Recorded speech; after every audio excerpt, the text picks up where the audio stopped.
You're ready? We're looking for a turn. Hey, thank you, Madam Toastmasters and fellow Toastmasters and guest.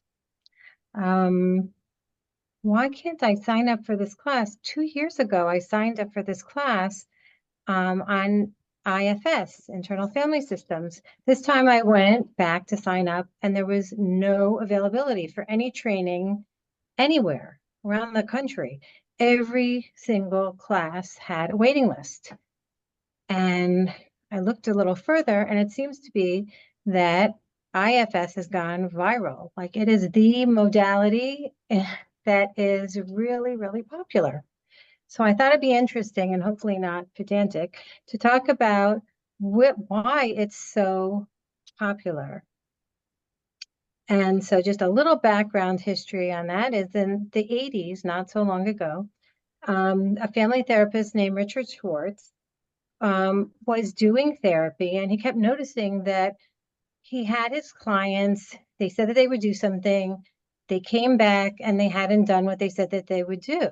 And that happens a lot of times in therapy, but he really took it to heart and was upset by that. And so he started interviewing each client and said, you decided to do this in the session, you went home, you didn't do it, like what got in the way? And he'd interview person after person who would say, well, part of me really wanted to do that, but another part of me just felt compelled to do this other thing. And a part of me and a part of me and each person he interviewed would talk about parts. And then he realized he himself could talk about part of himself wanting to do something and another part wanting to do something else. And so first came this concept of parts, which actually IFS is also called parts theory. And what he would find is when people were done talking about their parts, and sometimes there were several, and sometimes there was just a lot of different parts, it would all come down to another thing that was consistent, which is a core sense of self.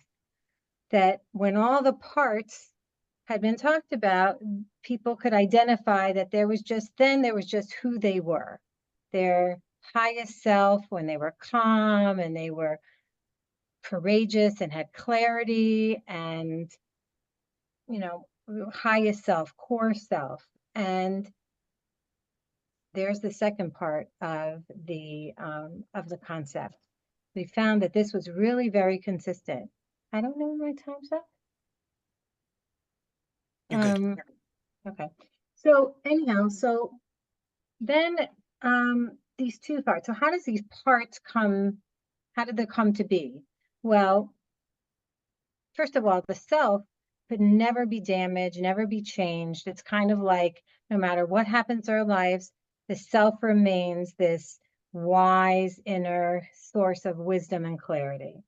But the parts could change. Like as a child, baby, we're born innocent and playful and with our different personality characteristics. And then bam, something happens, like life happens, and you could be a child in kindergarten and the teacher holds up their paper and says, little Johnny thought that this was an acceptable paper. And do we see how sloppy it is? And do we see how messy it is? And do we see how, is that really good? And everybody laughs. And so then that part that used to be playful and have all these different attributes has now taken on a new role. And that role is to never have that feeling occur again. So that part takes on that. And maybe that part will become a perfectionist. I will never let it be that I do anything sloppy or messy again. Perfectionist part might come out and spend lots of time making sure it's going to be beyond reproach. And so I have that part. The problem with parts is, although it might be fine at the point where a 5-year-old creates that part, they don't have a sense of time or changing circumstances. So then as an adult, that part still comes out as Johnny the perfectionist, except now he's no longer, a little kid, but nothing's changed. So what the model does is then takes this sense of self, which is wise, compassionate, and clear. And you have to separate out the sense of self with the different parts. And the way you know that you're in a sense of self is because you have a sense of clarity. They say parts, if it's historical, it's hysterical. There's a lot of emotion when it comes to parts. And sometimes we feel like a part is everything, and it takes over our whole sense of being. And then the type of therapy will ask for the part to step aside, and the part does, and magically, it's really pretty incredible. The part will step aside and realize this is just a part of me. It's not all of me. And then a conversation occurs, and the self actually becomes like this perfect parent, listening to the part and, really respecting the part, thanking the part for protecting and doing their job, and then updating the part to what the current situation is. And the part sees over time that the self of the person is capable of handling things differently than it was before.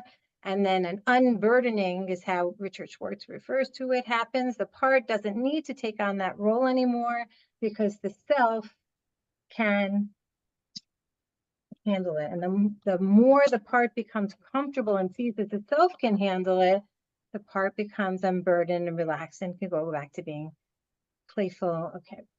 And so the conclusion to be is that I think this is a very empowering model because all our answers are within ourselves.